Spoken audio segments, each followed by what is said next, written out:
नमस्कार दोस्तों, आपका स्वागत है। सोमवार का दिन भगवान शिव को समर्पित है। आज के दिन भक्त भोलेनाथ को प्रसन्न करने के लिए विशेष पूजा करते हैं। कुछ लोग आज के दिन व्रत भी रखते हैं ताकि शिव जी की विशेष कृपा प्राप्त कर सके। बाबा भोलेनाथ के आशीर्वाद के लिए आप भी सोमवार का व्रत कर रहे हैं तो इस कथा के बिना व्रत का पूर्ण फल प्राप्त नहीं होता। तो चलिए जानते हैं सोमवार की व्रत कथा के बारे में। एक समय की बात है, किसी नगर में एक साहूकार रहता था। उसके घर में अन्न धन की कोई कमी नहीं थी, लेकिन उसके कोई संतान नहीं थी। इस कारण वह बड़ा दुखी था। पुत्र प्राप्ति के लिए वह प्रत्येक सोमवार व्रत करता और पूरी श्रद्धा के साथ शिव मंदिर जाकर भगवान शिव और पार्वती जी की पूजा करता।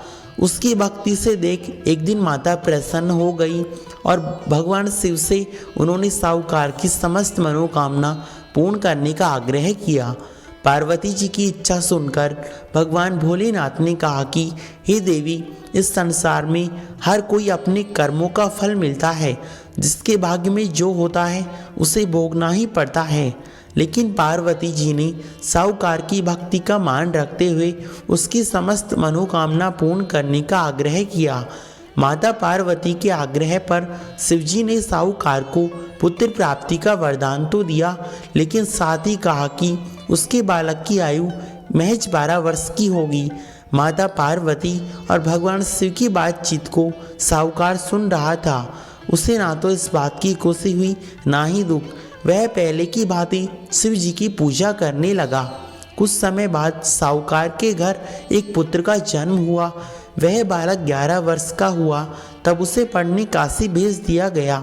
साहूकार ने पुत्र के मामा को बुलाकर बहुत सारा धन दिया और कहा कि तुम इस बालक को काशी विद्या ग्रहण के लिए ले जाओ। दोनों मामा भांजे इसी तरह यज्ञ करते हुए चले गए। ब्राह्मणों को दान दक्षिणा देते हुए काशी की ओर निकल पड़े। रात में एक नगर था जहां नगर में राजा की कन्या का विवाह था, लेकिन जिस राजकुमार से उसका विवाह होने वाला था वह एक आंख से अंधा था। राजकुमार ने पिता से अपने पुत्र के काना होने की बात छुपाने की इच्छा व्यक्त की। साहूकार ने पुत्र को देखकर मन में एक विचार आया कि उसने सोचा, क्यों न इस लड़के को दूल्हे बनाकर राजकुमारी से विवाह करवा दूं। विवाह के बाद इनको धन देकर विदा कर दूंगा और राजकुमारी को अपने साथ ले जाऊंगा। लड़के को दूल्हे के वस्त्र पहना दिए गए, साथ ही राजकुमारी से उसका विवाह कर दिया गया। लेकिन साहूकार का पुत्र ईमानदार था। उसे इस बात का न तो खुशी हुई ना ही गम। उसे यह बात न्याय संगत नहीं लगी। उसने अवसर पाकर राजकुमारी की चुन्नी के पल्ले पे लिख दिया कि तुम्हारा विवाह मेरे साथ हुआ है, लेकिन जिस राजकुमार के संग तुम्हें भेजा जाएगा वह एक आंख से अंधा है और मैं काशी पढ़ने जा रहा हूँ। अब राजकुमारी ने चुन्नी पर लिखी बात पढ़ी तो अपने माता पिता को यह बात बताई। राजा ने अपनी पुत्री को विदा नहीं किया, जिसके बारात वापस चली गई। दूसरी ओर साहूकार का लड़का उसका मामा काशी पहुँचे। वहाँ जाकर उन्होंने यज्ञ हवन आदि किए। जिस दिन लड़के की 12 वर्ष पूर्ण हुई तो उन्होंने यज्ञ रखा। लड़के ने मामा से कहा कि मामा, मेरी तबीयत कुछ ठीक नहीं है। मामा ने कहा कि तुम अंदर जाकर विश्राम करो। शिव जी के वरदान अनुसार कुछ ही देर में बालक के प्राण निकल गए। मृत भांजे को देख मामा ने विलाप शुरू किया। संयोगवश उसी समय शिव जी और माता पार्वती उधर से जा रहे थे। पार्वती जी ने भगवान से कहा, स्वामी, इसका रोने का स्वर मुझे सहन नहीं होता। आप इस व्यक्ति के कष्ट दूर करने की कृपा करें। जब शिवजी मृत बालक के समीप पहुँचे तब बोले कि यह साहूकार का पुत्र है, जिसे मैंने 12 वर्ष का वरदान दिया था।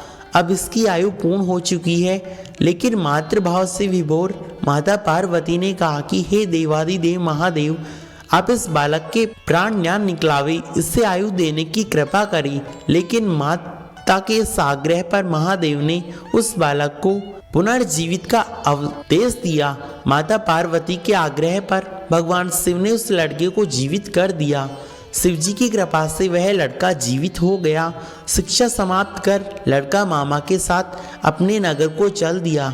दोनों चलते हुए उस नगर में पहुंचे जहां उसका विवाह हुआ था। उस नगर में उन्होंने यज्ञ का आयोजन किया।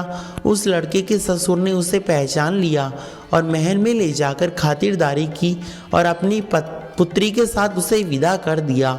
इधर साहूकार और उसकी पत्नी भूख प्यास से व्याकुल थे और अपने बेटे की प्रतीक्षा कर रहे थे।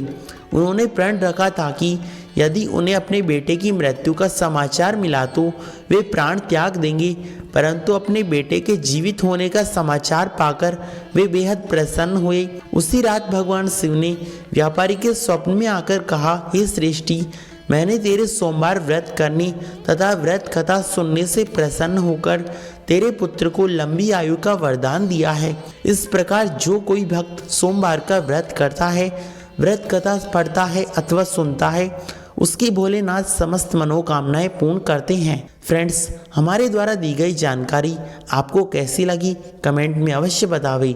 साथ ही वीडियो को लाइक और चैनल को सब्सक्राइब किए बिना वीडियो पूरा नहीं देखे। धन्यवाद।